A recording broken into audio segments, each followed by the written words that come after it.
Hello નમસ્કાર મિત્રો। અગાઉના વિડીયોની અંદર આપણે જોયું હતું કે કઈ રીતે આપણે આપણે કરતા હતા, કિંમત શોધતા હતા દ્વિપદી પ્રમેયનો ઉપયોગ કરીને।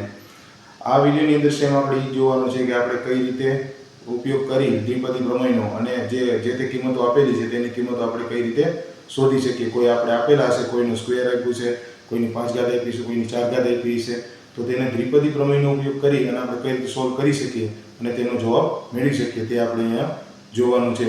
તો તમે જુઓ વિડીયો। સ્વાધ્યાય 8.1 ના ક્વેશ્ચન નંબર 8 અને 9 નું સોલ્યુશન કે તે કઈ રીતે સોલ્વ થાય છે અને તેની કિંમત મેળવી શકાય છે દ્વિપદી પ્રમેયના મદદથી। તો તમે જુઓ વિડીયો। હેલો નમસ્કાર મિત્રો।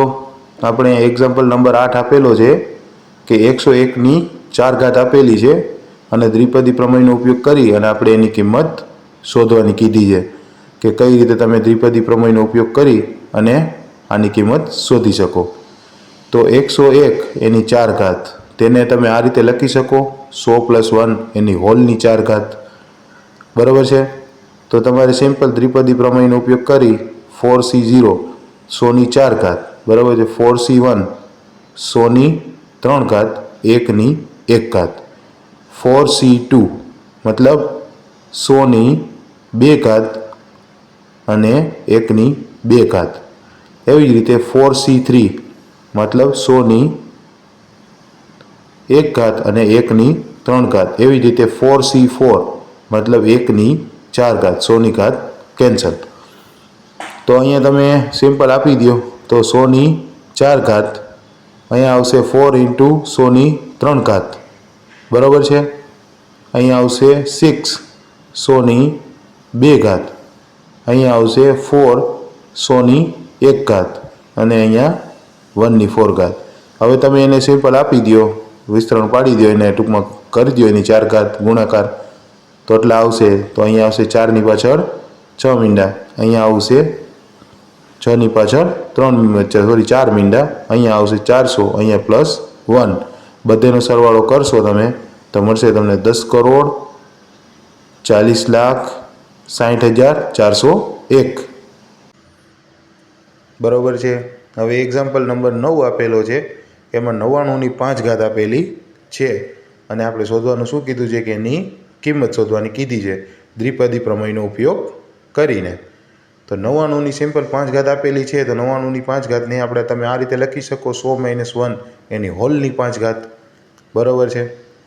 તો આપણને 5c0 તો 100 ની 5 ઘાત માઇનસ 5c1 તો શું થાય 100 ની 4 ઘાત 1 ની 1 ઘાત પ્લસ 5c2 100 ની 3 ઘાત અને 1 ની 2 ઘાત।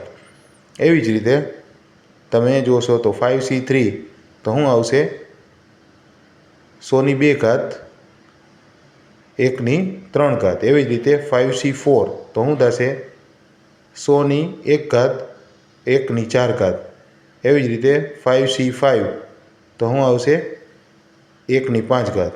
હવે તમે બધેને કિંમત આપી દો અહીંયા તો સમજાશે 100 ની 5 ઘાત એમને અહીંયા 5 × 100 ની 4 ઘાત, અહીંયા આવશે 10 100 ની 3 ઘાત, બરાબર છે। અહીંયા આવશે 10 100 ની 2 ઘાત, અહીંયા 5 100 ની 1 ઘાત અને અહીંયા -1। તો તમે બધેના માઇનસવાળા પદ બધા માઇનસ ભેગા અને સરવાળાવાળા પદ બધા પ્લસ ભેગા, તો તમને આવશે 1 ની પાછળ આટલા મીંડાવાળા પદ અને આવશે અહીંયા 5 ની પાછળ 9 મીંડાવાળા પદ અને અહીંયા પ્લસ,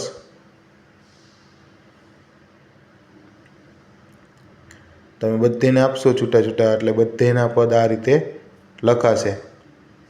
તો અહીંયા શું થશે +500 + -1। હવે તમે પ્લસવાળા એક બાજુ માઇનસવાળા એક બાજુ, તો આવશે 1001 40500 -5001 401 આવશે કેટલા 950,99,499, આ એનો આન્સર આવશે।